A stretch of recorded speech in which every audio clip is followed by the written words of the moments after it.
Thank you, Center for Spiritual Living Denver, for your continued support. Thank you, Center for Spiritual Living Midtown Atlanta, for your monthly contribution. Thank you, Center for Spiritual Living North Jersey, for your monthly contribution. And please help us welcome Om Center for Spiritual Living in La Mesa, California. Thank you for your monthly donation. Thank you, Center for Spiritual Living Seattle, for your most generous donation. And a special thanks to Hefferlin Foundation for your generous technology grant.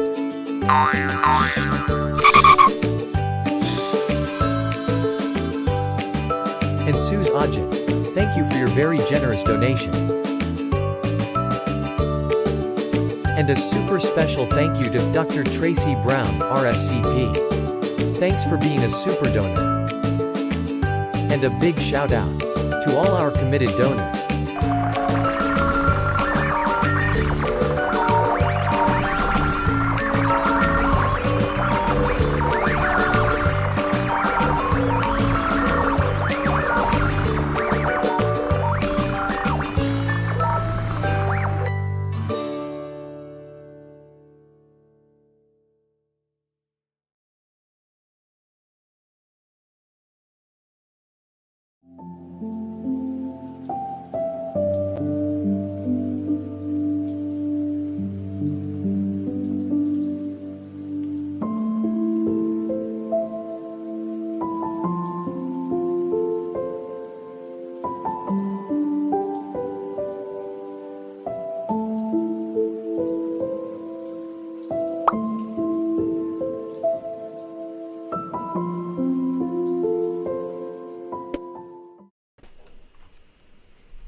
Oh, I need to take the slide off.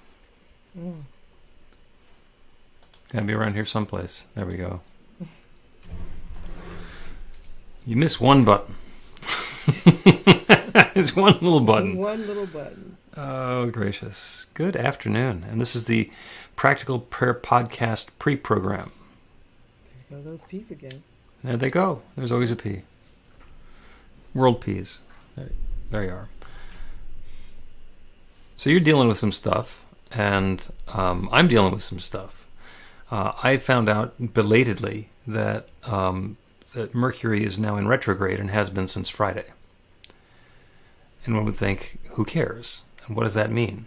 Etc. And the astrology folks think that when Mercury goes retrograde, communications amongst people and machinery and so forth gets all messed up. And I think this is the third time it's happened this year. And it's a period of time where, based on orbital mechanics, it looks like Mercury is going backwards from Earth. It's not. It's just going on a circle inside of our orbit. It looks like it's going backwards. And I did not know about this until yesterday when we were doing the Sunday celebration. And Jamie Lula was doing the music, and he zoomed in, and it took forever to get the audio levels to work properly. And then the reading got sent to the person who chose it, the person who was doing it, and something went wrong with the camera and the picture, and it was hard to read, and pieces were missing, so that wound up taking a long time. Jamie disappeared partway through the celebration. None of the recordings worked the way they were supposed to. One of our people had gotten a new laptop, and it wasn't configured, so suddenly going live on YouTube was not going to be a thing. It's like, all of this happened. And then afterwards they said, oh, that's what happens when Mercury goes retrograde. Like, well, thanks for the heads up. Well, first of all, I'm sorry to hear that, because that can be extremely upsetting, but you're laughing. So it's amazing how you're able to, feel okay or get through that without, being crazy. Well, yeah, and as you know, I'm the technology minister, because I spent so long working in tech that I can help other ministries and ministers working on their own tech. And so in the middle of our program, when Jamie came in on a different computer, I said, excuse us a second, I'm going to do some tech support, and took him through the process right in front of the whole, the whole group. So, but that's so great to be able to do that, That's what I was thinking. Yeah, I mean, those of us would have said, ah, Oh, and just no. shut everything, like, we're not having it today, you know. That's right. Try later. We'll be I'm back. I don't hiding. know what the heck's going on here. So that's pretty amazing. Yeah. Now, you said that's communication. So does that apply to communication among people as well? Oh, absolutely. I think your life becomes a Blake Edwards movie where somebody says something and it gets misunderstood, and then the entire rest of the movie is about that misunderstanding. So, when did all this... The 9th. Okay, wait a minute. When did all this start? They tell me it was on Friday, on the 9th. The 9th. The 9th. That's Friday just passed. Yeah. Oh, okay. Yeah, your stuff has started going wacky before that. Yeah, I was going to say, I need something that goes back a little bit further than that. for blame. Yeah. I'm looking for anything. Yeah. Well, and when we get into the episode, we're going to be talking about perfectionism and control freaking. And having something to blame is just wonderful for those of us who are going through our control freakishness. It's really, yeah, you know what, this is interesting because you and I have talked about it in bits and pieces, but I've never really had a conversation with anybody about it, except my daughter, who is her mother's child. So. And she's extremely good at it. She's much better at it than I ever was. So I figured when it's time to turn her ship around, I better be ready to help her. Okay. Yeah. Because she's a tough lady. All right. So, you want to do a podcast? Yeah. Okay. Yeah. Anybody, as always, if anybody has a question or a comment that you would like to interject, you can put it into the comments. Also, if there is a particular prayer that you'd like us to do, either offline or online, or bring it up as a topic in the podcast, please let us know either through the comments here or through the comment form at bethelight.com, b-the-light.com. So let us get the podcast underway. A practical prayer is a prayer that works. These discussions between Reverend Bill Marchiony and Carol Lawrence dive into the details of how it works and how to work it. Reverend Bill is a New Thought minister and the author of Practical Prayer for Real Results. Your new life begins with a new thought. Carol Lawrence is on a spiritual quest, finding the New Thought teaching after decades on the pulpit in 3 different traditional denominations. I've got some questions. Together, they're exploring the philosophy and activities that come together from many of the world's religions to create the practical spirituality that is New Thought.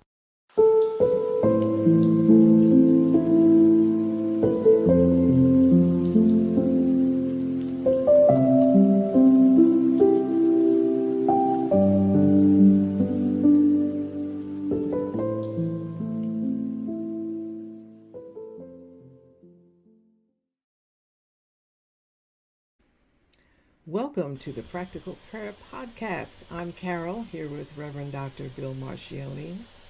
And how are you? I am doing well, and I'm looking forward to this conversation 2 years in the making, perhaps, about control freaks and perfectionism. Yeah. Do you hear a funny sound? Is that me or is that you? That's probably you. Your video froze for a second there. So we'll see if it gets funny or not. Okay. We were discussing just before we started the podcast episode that as we are recording this, we are in the beginning of a Mercury retrograde, which has the reputation for affecting communications. So we'll just see how that works. You know, that's when you say that's kind of spooky because what I'm hearing is like a fuzzy sound, and the Mercury retrograde might be retrograding during this thing. I don't know, but It could be. if you say it's okay, we're good. What the heck do I know? This is me giving up my perfectionism and control freak card. It's like, we're going to do the best we can Okay. and see what happens. And if Okay. it works great, then we'll be very happy. And if it works mediocre, then the guy in Bosnia who's editing this is going to have some extra work to do. And if it doesn't work at all, then it's like, it appears 60-some episodes in that you and I can continue talking and do this again. So there you go. See, we're good, no matter how it works. We're good. There's not a quota on our words, apparently. Okay. I told you our joke from ministry class. What does it mean when a minister looks at his watch? Mm-hmm. Nothing. That's right. Nothing. Just going to keep right on talking. Just keep.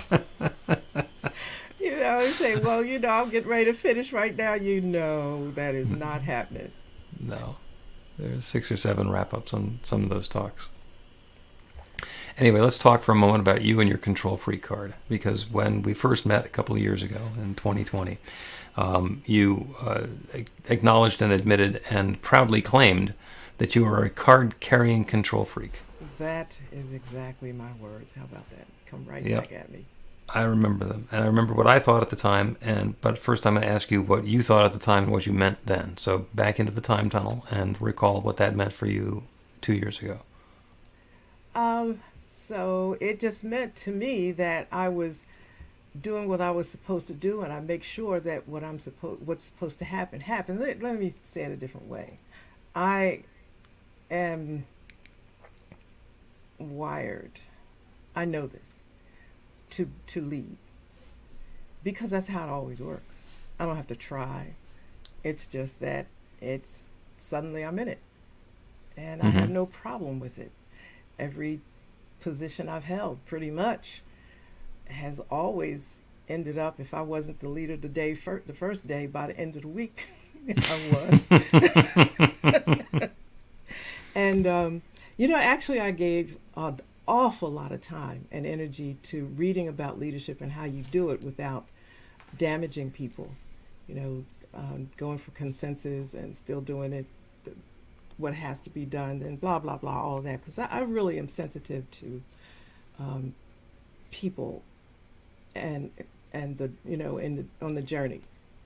You want everybody to get there and get there well, whatever that is, but sometimes you have to make decisions and everybody doesn't feel well about it. So I've always, even though I don't deny that I was a control freak, I don't even know if I said that, but I never felt like that's what it was. I just thought, I'm showing up like I'm doing what I'm supposed to do. And my big thing is like try not to step on anybody's feet while you're doing it. Now that was the big thing. Stepping into this position wasn't bad. Just making sure that you don't do damage to other people, that's a bigger thing. Yep. Yeah. And I got to say also that in a lot of people's minds, they're synonyms. The words boss, manager, and leader all mean the same thing. And they don't. And the place where that becomes apparent really early on is in a volunteer organization, especially a church. Because in a volunteer organization, you don't have any bosses. If the boss gets a little onerous, it's like, I'm doing this for free because I like it, and now I'm not liking it that much, so I'm out of here. The reason that bosses in a work setting get to be jerks is because they're paying people to be treated by a jerk. And it's just got to be enough to make it worth their while.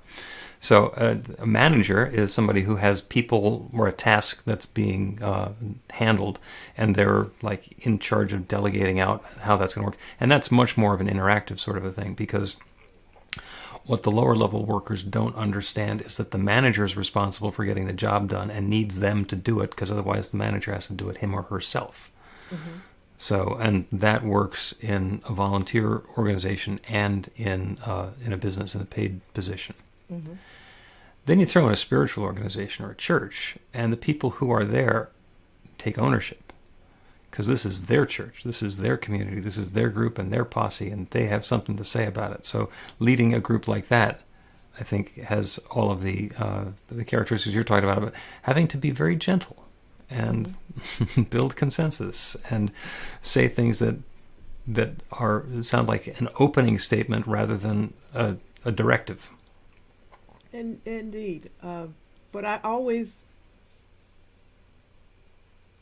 the posture that you just described. Say that one more time, but I always. Okay, but I think I always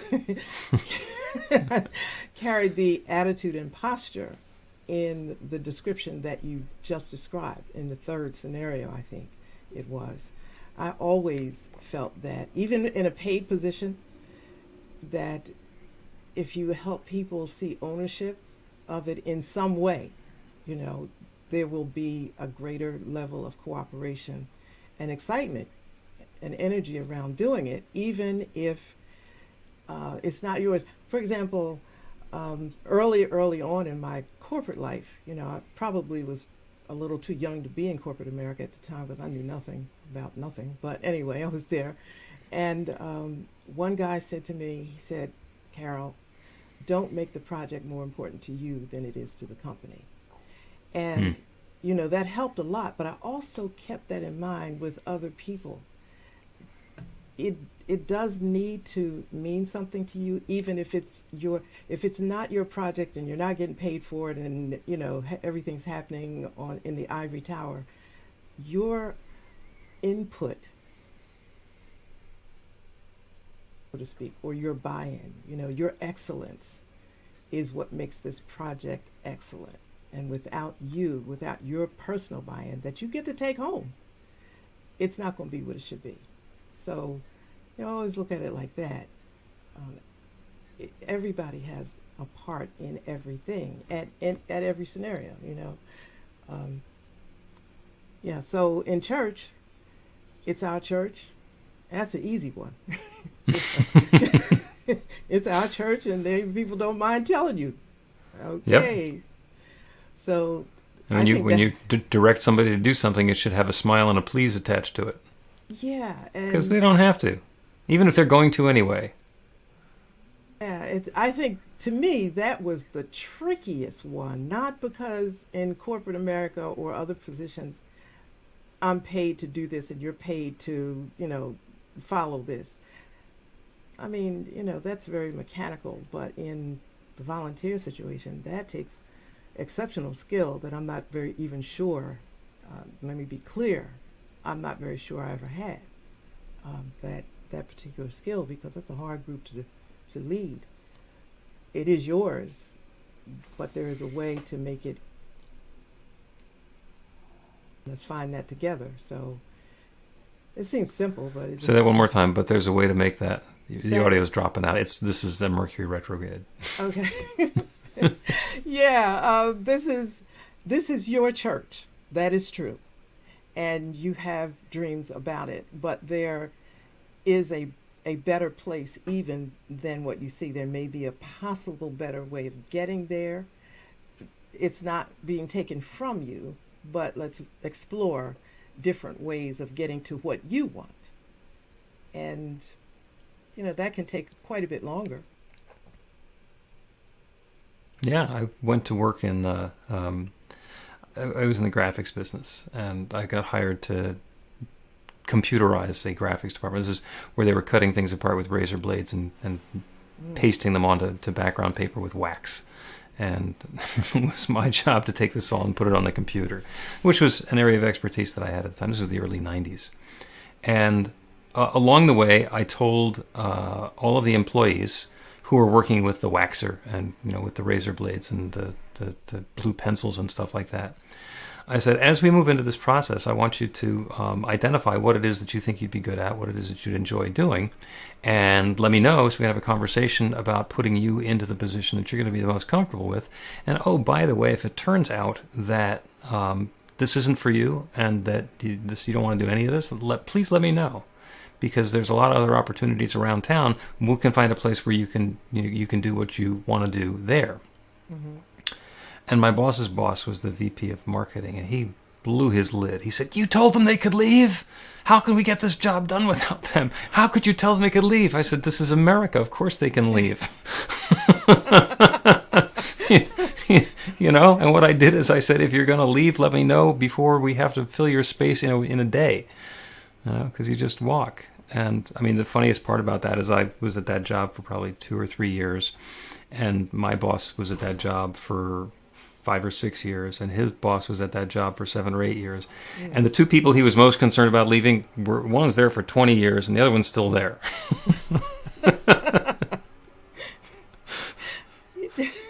Yeah, I think the idea of being a control freak, I often look at that and say, what exactly is a control freak? What is it? You come in and you make people do certain things, and it has to turn out the way that you think it should turn out, and blah blah blah. And I'll be very honest with you, that's the headline most of the time in my thoughts. But I always understand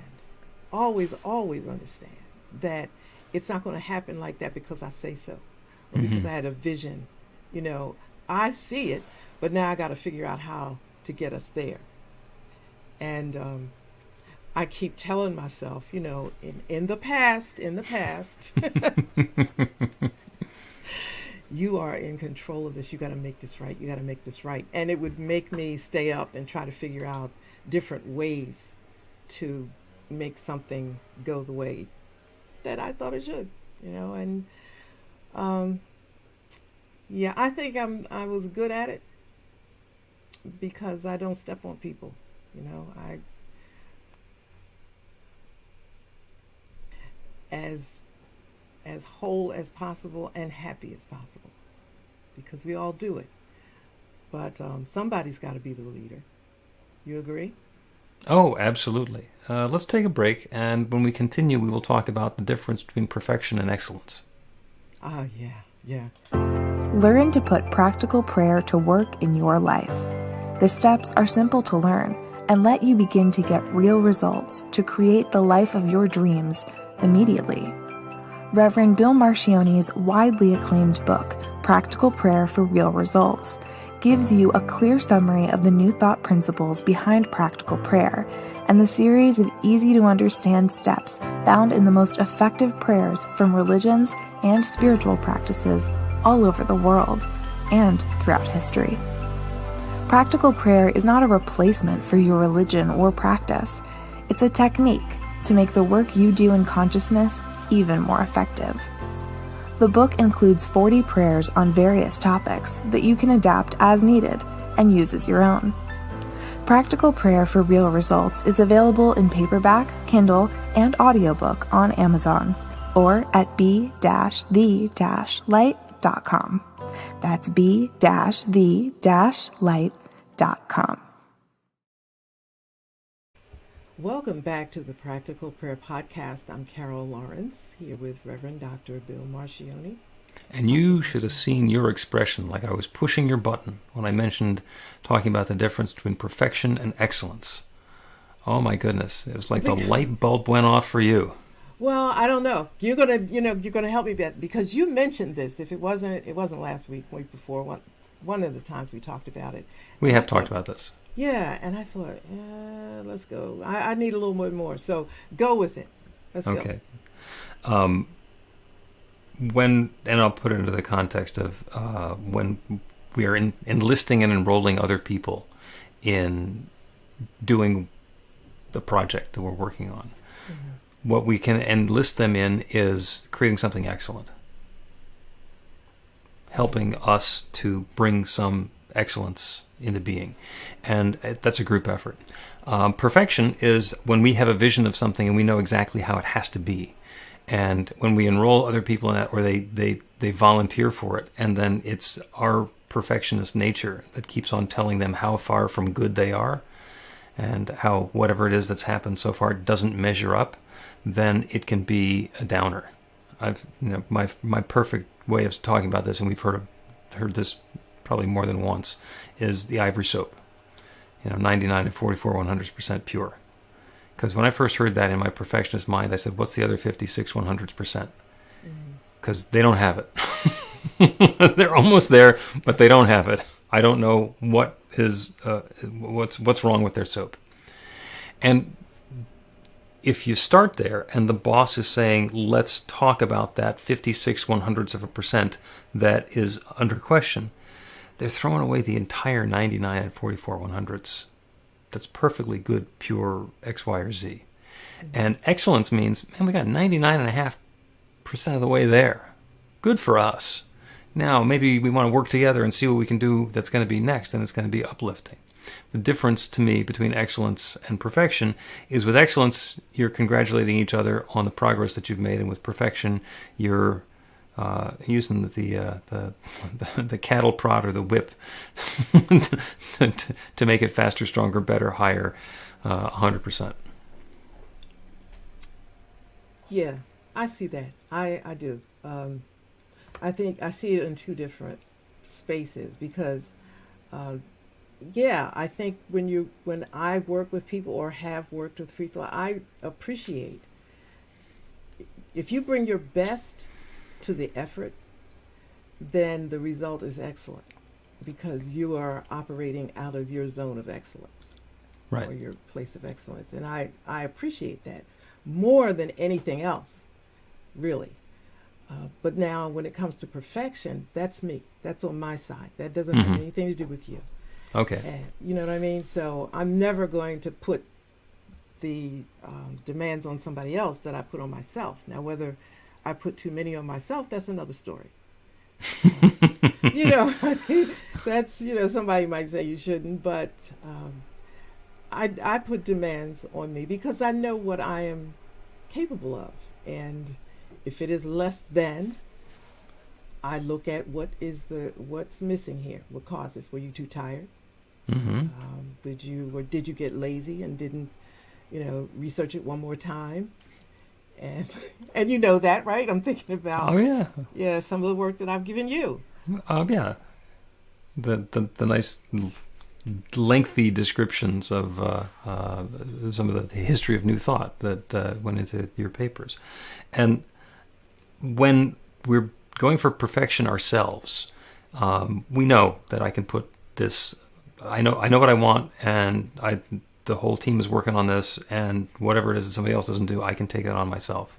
And that way we can be involved in the pursuit of excellence and also perfectionism. But tell me if you've ever had the experience where you've taken on one more thing than you really could handle, and you get overwhelmed in your own bandwidth. Has that ever happened to you, Carol?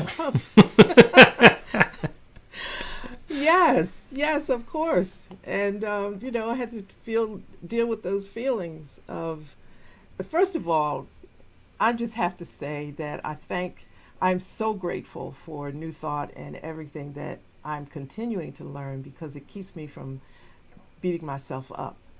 When I fall short of my own standard, first of all, I look at it and say, listen, what's happened here? And like I said, am I tired? Was I too anxious? For instance, the work that I sent to you that might have been overboard.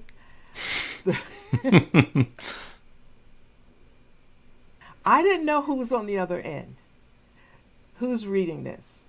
If I give you a short paragraph, okay, Reverend Dr. Bill Marchiony might say, I know she's got it because I know her, I talked to her. But other people that don't know me know nothing. So they could look at that and say, well, she flipped that off as something that she heard. No, if it's important to me, it's important to make sure that I give you my absolute 100% best. And, if I do less than that, then I'm like, what's going on here? Like I made a mistake that I did for you, and you pointed it out to me. And I was like, my first impulse was just to faint. And then you said you were doing cut and paste. And so it was obvious. I said, okay, all right. It wasn't criminal, Lawrence. No, and I saw what the error was because there's a table. On both sides of the table was exactly the same entry. And it was like, it's this or that. And they both had the same answer. So obviously, one of them got copied and pasted into the other column, and you didn't update it. And I didn't update. And, when you said it, I was, oh, my God. What? The people that look at this must think I'm crazy. They don't know which one it was. And I went back to it, and sometimes you don't save and you send out the old copy or something like that. And I said, you know what? It's okay. You're going to be okay. If you're going to be okay. Yeah. So but it's wanting the best outcome. Yep. There were two bigger picture things that were going on there. One of the bigger picture things, and you get to acknowledge this yourself, is that the people who are reading your paper are pretty smart people as well. And take me out of the equation, but I noticed what you had done, what the mistake was, and how the wrong thing got copied and pasted in there. And my guess is that the people who are reading and evaluating your contribution would look at that and say, oops, there is a typographical, technical mistake here, not she doesn't know something. Mm-hmm. And the other thing that I did is I intentionally didn't tell you that you had done that until until they had already read it and accepted it and given you credit for it. So there was no need to go back and proofread the document again, because I know that canceled Control Freak card of yours is still right there in the drawer. Oh, you're sorry, because when you said it was after the fact, I'm like, well, you could have told me, and I would have went in and fixed it and just sent it right to you. Right, and right to the people who, because it had already been submitted to Emerson Institute, you would have sent it right back to them, and to my way of thinking, they would have said, oh, she fixed a copy and paste mistake, and now I have to read the whole thing again? Come on. Come on, back off. Because we know 56/100% of typo is like, it's still a darn fine piece of work. But you know what? It also has to do with where you come from, your orientation to doing things. Like, I come from where things have to be, I wasn't allowed to go to bed if there was any erasure marks on my homework. So I had to fix it or do the whole page over without whiteout and all that, which, we didn't have stuff like we have nowadays. So I that's all in there too. Mm-hmm. And, and going forward, a typo could cost you points, which could make your grade point average go from, 3.5 to 3.2. So it's just a different world. It's like, I feel like I'm dealing with human beings sometimes now. And that's so refreshing. I knew you would laugh. Way back in the good old days, we got a button for a keyboard, where instead of just having an A or a B or an F or a Z on it or whatever, it said DWIM, which is do what I mean. And the idea was you could just put that somewhere on your keyboard, and when you press that button, it'll just do what you mean. Wouldn't that be nice? Like whatever. Well, that would be so nice. Yeah. And maybe that's what artificial intelligence is all about. Who knows? Do what I mean. And let's take another break and then continue the discussion, and with a little bit of a prayer on doing what I mean and setting that intention, that expectation, and inviting something in that way. Mm-hmm. Get inspiration in an instant. God calls are the gentle and uplifting moment of truth to help you remember that the bright light of God's love is shining right now as you. It's your God Call with Reverend Bill. Start your 2-week free trial today, and you'll get a phone call 4 times a week from Reverend Bill with an uplifting half-minute message filled with insight, wisdom, story, and fun. Let your light shine. You can answer the call to listen to it live or let it go to voicemail so you can hear it later. After the free trial, your subscription is just $5.95 a month. The details are at godcall.org. God calls are disruptive, intentionally. Whenever you write something, put on a gold star. They take you away from your routine to remind you about the truth of who you really are. They come at random times between 8:15 a.m. and 6 p.m., so you won't be expecting them.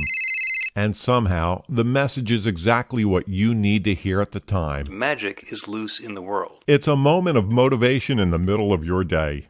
Find out more and start your 2-week free trial now at godcall.org. Welcome back to the Practical Prayer Podcast. I'm Carol Lawrence, here with Reverend Dr. Bill Marchiony. We were talking a little bit about the difference between excellence and perfection, the difference between knowing exactly how we want something to go versus how we want something to feel.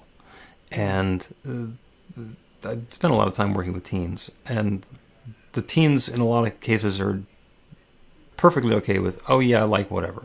Mm-hmm. And on the other side of the spectrum, what I'm teaching with practical prayer is that you really need to be specific.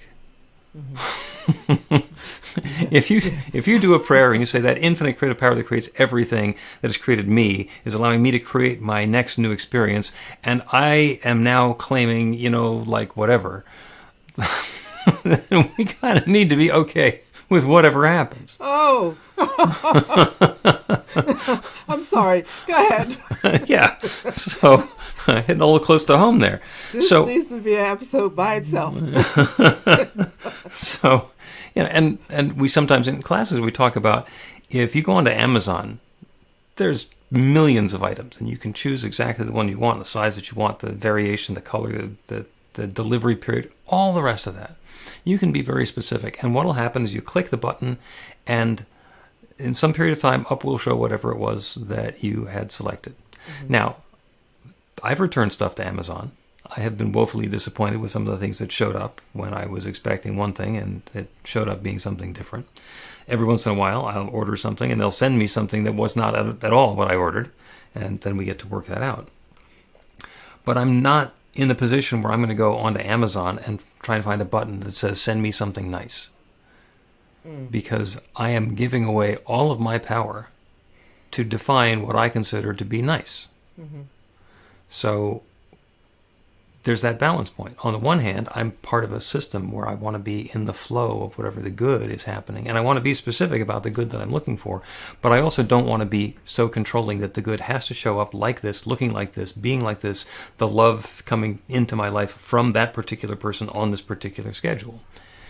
So what we want to be able to do, and this is the prayer that we're doing today, is about stepping back a little bit from our need to specify exactly how something is going to happen, and be much more aware of the texture and the tone and the feeling and the flavor of what that's like when it arrives.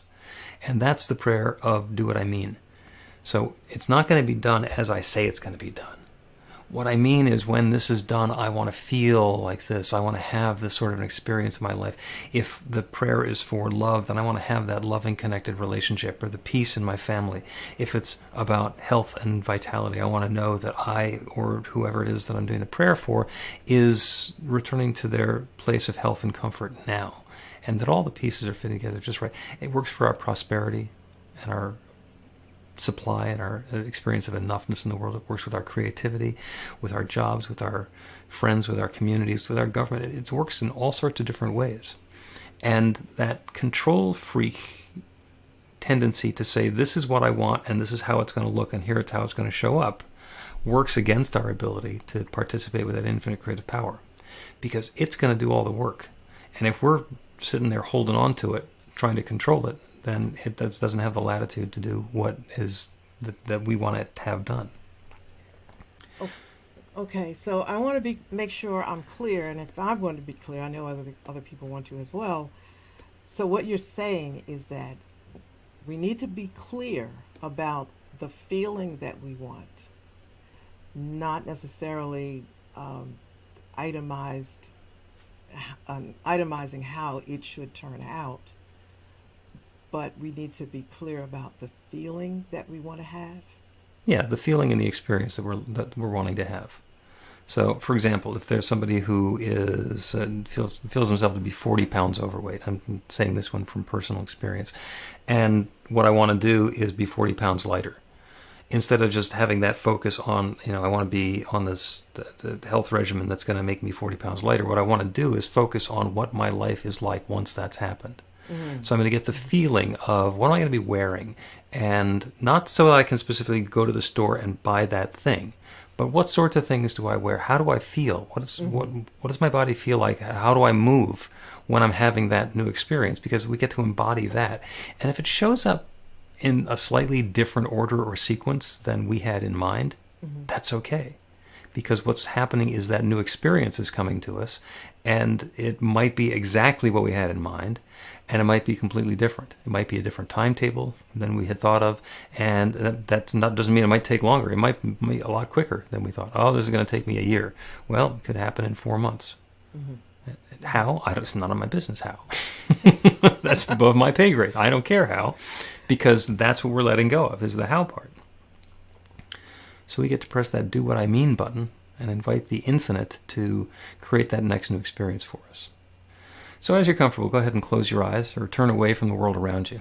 Go to a soft focus so that we can let loose our attachment to the stuff that surrounds us and open to that infinite creative power and presence, that divine source that shares itself as and through and in all of its creation, that one. It's God, it's nature, it's spirit, it's the Big Bang, it's Sweetie, it's George, it's whatever it is that we call it. It is that which was there at the beginning of everything and continues to express and reveal and share and unfold itself as all of its creation.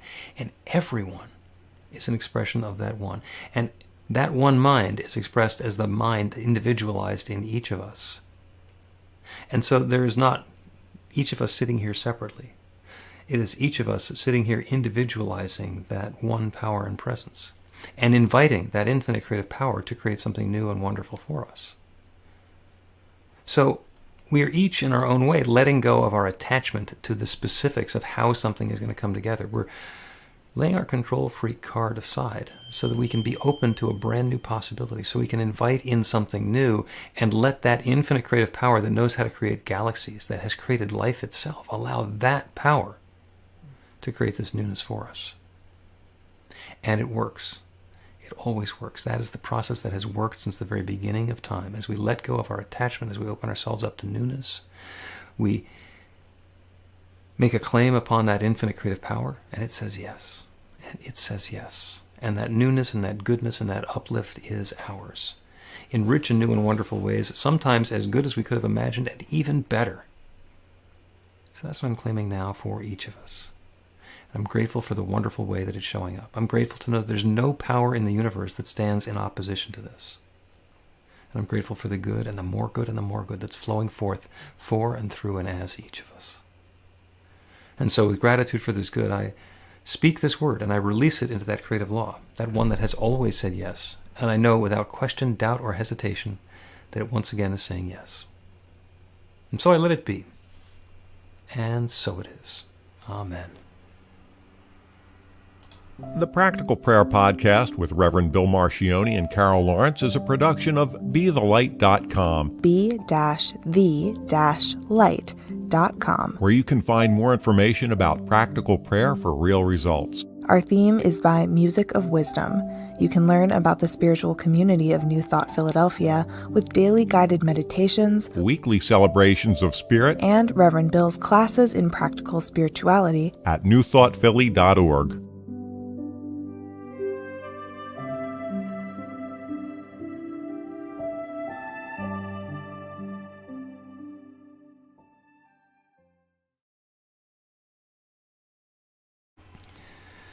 And this is the Practical Prayer Podcast post-program.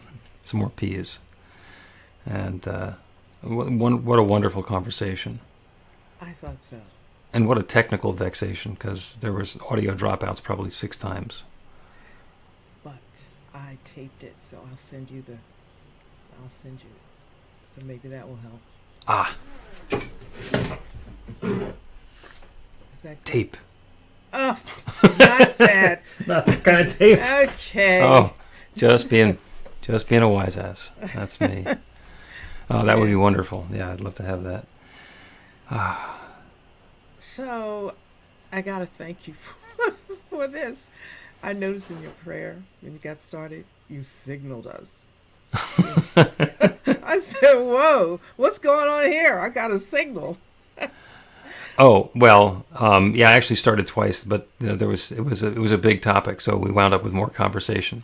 So I said, all right, I'll try this one more time, and yeah, let me set up, whether it's a warning flare or tugging my ear or whatever it is. I'll let Carol know that we're starting. Whatever, make fun of me. I don't care. All I'm I not can making say fun. Is that I heard a starting point, and I Yep. said, cool. Well, I've told you that in some of the national level meetings where I'm spending time with other ministers, I've told them about, that in traditional religion they like to have the starting gun at the beginning of the prayer, and they all thought that was hysterical. And then so they've like been asking me that, can I please start that way? Let us pray. Well, you did.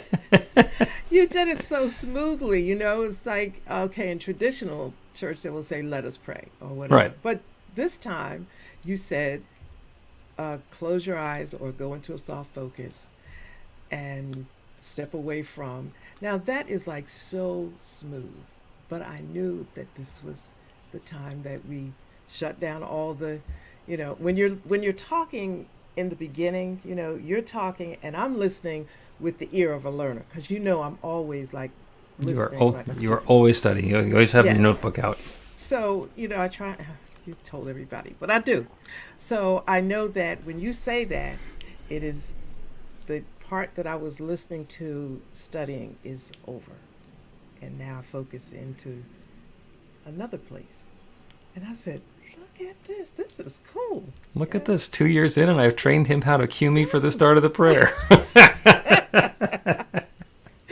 But you know what? It's not just me, because I got some friends that watch it, and it's like, is he going to start? When? How you know when he prays? I said, I don't know. I don't know. I just like see if your eyes are closed, and I'll close mine. But that was so smooth. I had to give you your props on that one. Thank you. Thank you. Now I get to figure out whether I want to keep doing that or not. Well, We'll work it out. excellence, perfection. Where does that fall in? It's different for all of us. Uh-huh. Yeah. Well, there's the other notion of surrender, which is kind of what lies between excellence and perfection. Mm-hmm. So if you're willing to let go of something, that means you're stepping away from perfection. And if you still want it to be, your mic dropped out again. Okay. I'm sorry. Am I back yet? Yeah, you're back. It's only for a second. So all those times when it seemed to you like I was being rude because I was talking while you were talking, is because your mic wasn't working. So I know you were doing that, and I was trying to catch up with what you said, So I'm glad I'm going to send you the audio. You can Me too. And then we'll see. Yeah, we'll see which one we're going to edit out or together. Me talking over you, or you talking and me getting edited out. That'll be fun. Yeah, it's working, but definitely not rude. I'm just I'm using it as a cue and see if I can get back. Okay. Yeah. And let us just invite everybody who is listening or watching on YouTube and Facebook, that since it is a Mercury retrograde, just keep note of interruptions in your communication. A phone call drops out, or somebody who's goes straight to voicemail, or the internet is squirrely, or you can hear them but you can't see them. Just keep note of those and drop us a note and say, yeah, there's been a lot of those, or no, that stuff always goes wrong in my life, and there's no particular change. So how long is this supposed to last? I have to look it up. I don't know. But it's like, like from memory. Is this like a week? It changes. It depends on what the orbital geographics are. You can Google it. Mercury retrograde 2022.